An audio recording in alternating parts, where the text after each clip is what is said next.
I want to thank you for inviting me here today. And I distinctly had the privilege of serving the Frankfurt community here, a segment of the District 210 community as superintendent in Frankfurt 157C from 2002 to 2009.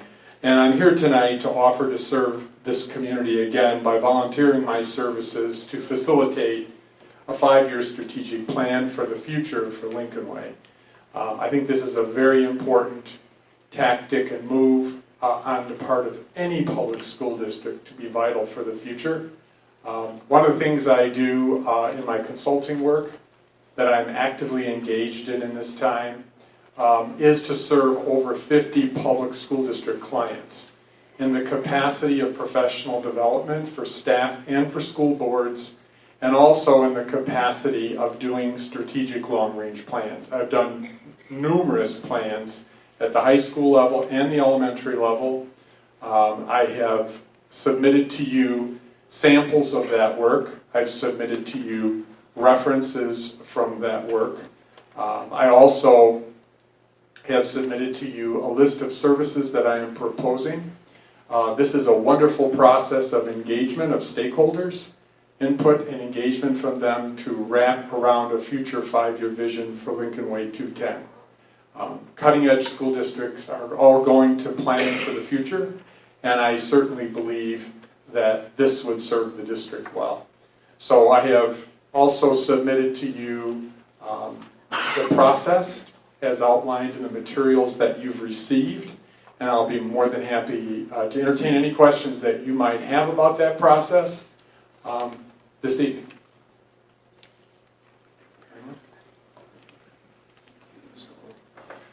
Dr. Benonia, how many of these have you done and completed with various districts? I have done 16 of them. And it's a 2-night process? Well, that's the community committee piece is a 2-day process. Typically it's held on a Friday evening and a Saturday morning, and that's when we bring together the stakeholders to put together our goals and objectives for this 5-year plan. As you also saw in the materials that were submitted to you, we start out as the first and foremost endeavor to identify the focus areas of study. That is an extremely crucial beginning component. And we hold a workshop with the board to brainstorm where we're going to go in the next 5 years, what are the focus areas of study. And then once that's completed, then we put together and develop a survey to collect input from stakeholders on what's important from 2017 to 2022 for the future of Lincoln Way 210. We then collect that information and have it on the tables as we do our 2 days of planning with the community committee. And it's a very engaging process and one that brings communities together to look to the future for a positive vision. And so I think this process would serve you well. Once we gather this data, is this weeks or months away to prepare this, or when will we see an end result of it once we collect everything? Typically, we have put together a proposed calendar for this. If it commenced in October, we would be complete in January. Okay? The survey is out typically for 2 weeks. And of course, it takes time to develop that survey. It takes time to disaggregate the data from that survey. And then one thing that also takes time, besides preparing for the 2 days of community committee work, I also put together the all-important brochure, which highlights all the goals and the objectives and the action plans and how we're going to achieve our goal. The neat thing about the process is the fact that it does have benchmarks for improvement. We always look to an annual review to bring the committee back and report out what progress has been made. That is a very important piece. It keeps the plan alive and functional. Many districts put these plans together and put them on a shelf and they're never utilized, and that's what we don't want to have happen. We keep the plan alive, we have benchmarks for improvement, and we visit those benchmarks every 12 months. And that keeps our plan alive and vital. Oh, that makes sense, because I mean, if you don't set goals, you can't get somewhere. So I mean, I would say 12 to 18 to 24 months would be crucial. It's great to have a 5-year plan. I think it's great to know, because otherwise you don't know where you're going. Right. But if we had a 5-year plan in 04, 05, 06, and we still got to someplace we didn't want to be. So I mean, a 5-year plan is great, but you do have to go back and tweak it and modify it Yes. and keep it current. Otherwise, that 5-year plan is just a speculation. Right, and the plan is put together with depth. So as we review at the 12-month benchmark timeframe, if we've achieved at certain levels, we move up the next priority. So there's always depth to move forward to get through our 5 years. But what's really nice about it is everything that you do is wrapped around this vision. It's a strategic vision for the future. It's a positive thing to build something for the future that will ensure the success of the school district. And obviously we haven't done the focus areas of study yet. We have not completed that endeavor. So we don't know what those areas will be. But once those are established, that is a very important piece that we have moving forward. And one of the, matter of fact, one of your speakers here tonight said they were a board member in Lake County, and I have to share with you, I did their strategic plan, and that was Lincolnshire School District 103.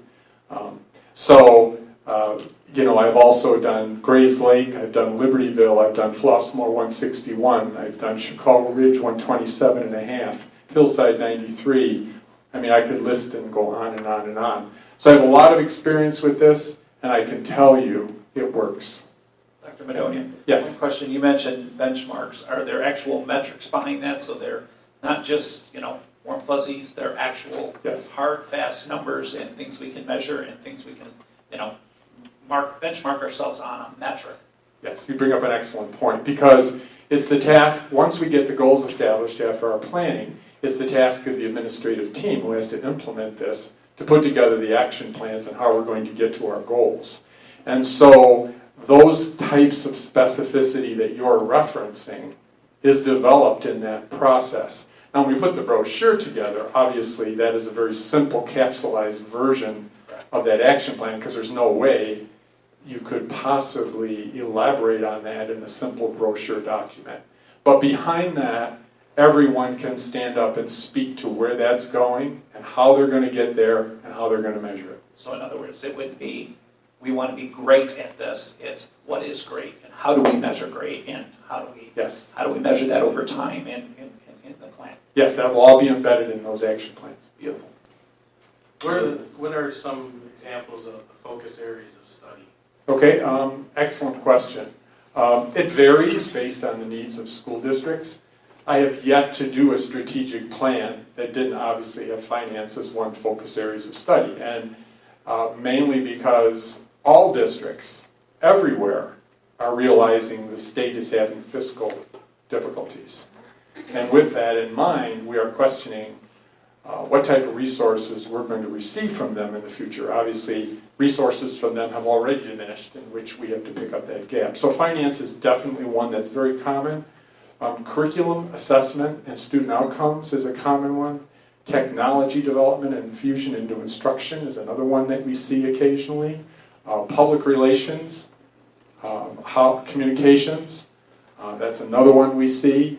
The other one we're seeing also is the social emotional development of students, because there's a high correlation between the fact that students that are stable socially, emotionally, get along well with their peers and all of that, statistically and research bears out, have higher outcomes. And that's part of educating the whole child. That affective component, measured with the cognitive, is the development of the whole child.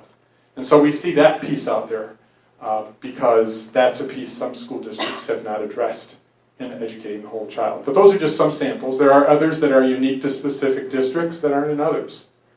But obviously, those are general headings, and the specificity comes out as we plan that is unique and specific to your school district. Does that answer your question?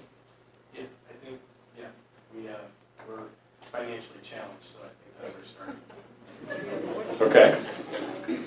I can't tell you that among the two board members who are not here, they did want to throw their support behind this proposal. I did speak with both of them. Any other questions? Volunteer? Superintendent Tingley, could you clarify what volunteer means from a financial standpoint? This is, Free. first of all, I'm not taking questions from the audience, but I will answer that one. This is no-cost volunteer services. It's black and clear. And Dr. Brony, you want to speak to it as well? Well, it's very important also, I serve this community and I have a high regard for this community and I want to do that again, and paying it forward and volunteering when districts are having difficulty is what I want to do.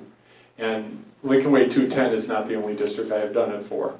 So, but it gives me great pleasure to do it for you because you have been partners with me during my service to this community, and I so greatly appreciate that, and how well you educated my students that left my 157C doors, as you have done well for all the other feeder districts that go into Lincoln Way 210. So I'm more than happy to do that, and it's at no cost, and it gives me a pleasure to pay that forward.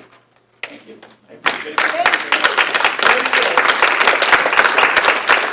Do we have a motion to approve the strategic plan as presented? So moved. Second. First and a second. All in favor? Actually, I'm sorry, roll call. Roll call on this one.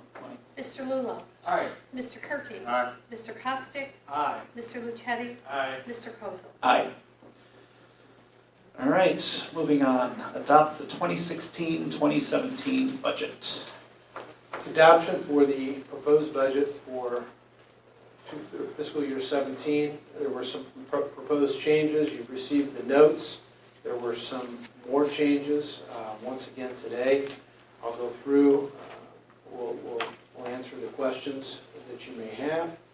Property taxes, updated the property tax worksheet with a $52 million new construction based upon the estimate that we received from Will County. Once you receive that number, that's a pretty firm number. Lower corporate personal property taxes by $40,000 based on the estimate the state provided us.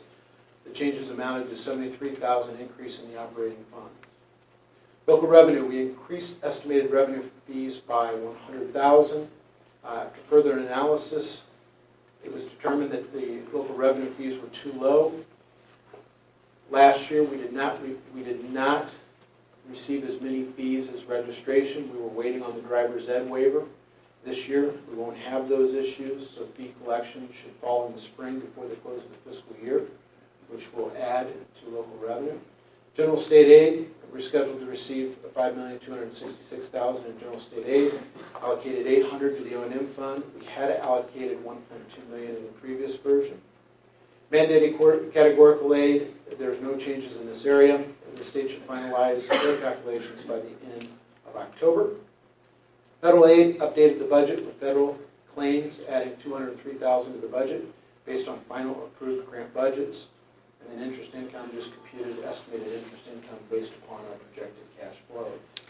Under expenditures, as I noted, recalculated salary and benefits amounts on the payrolls processed through Skyward to date. The salaries went up $433,000, benefits $194,000. The benefit increase was due to open enrollment.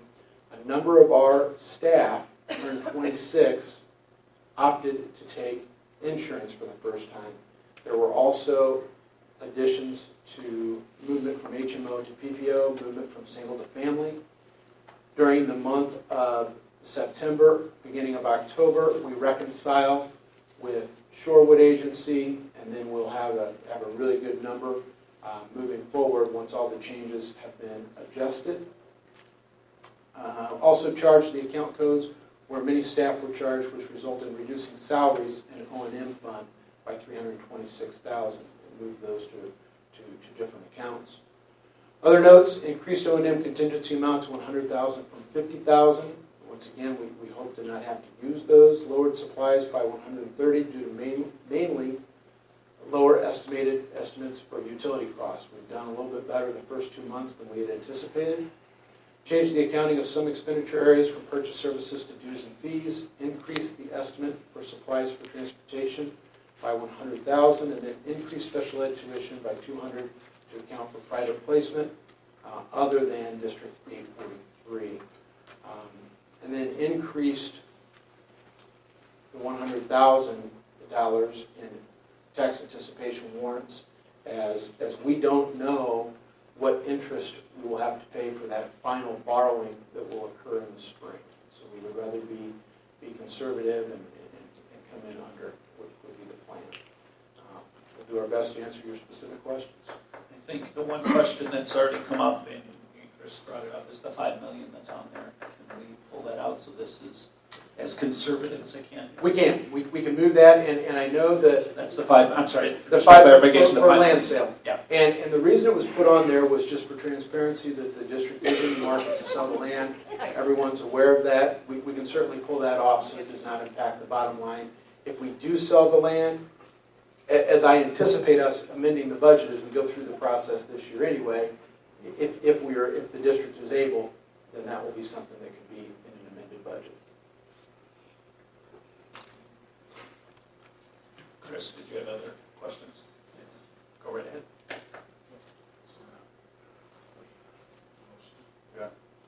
We can do a motion or we can discuss it.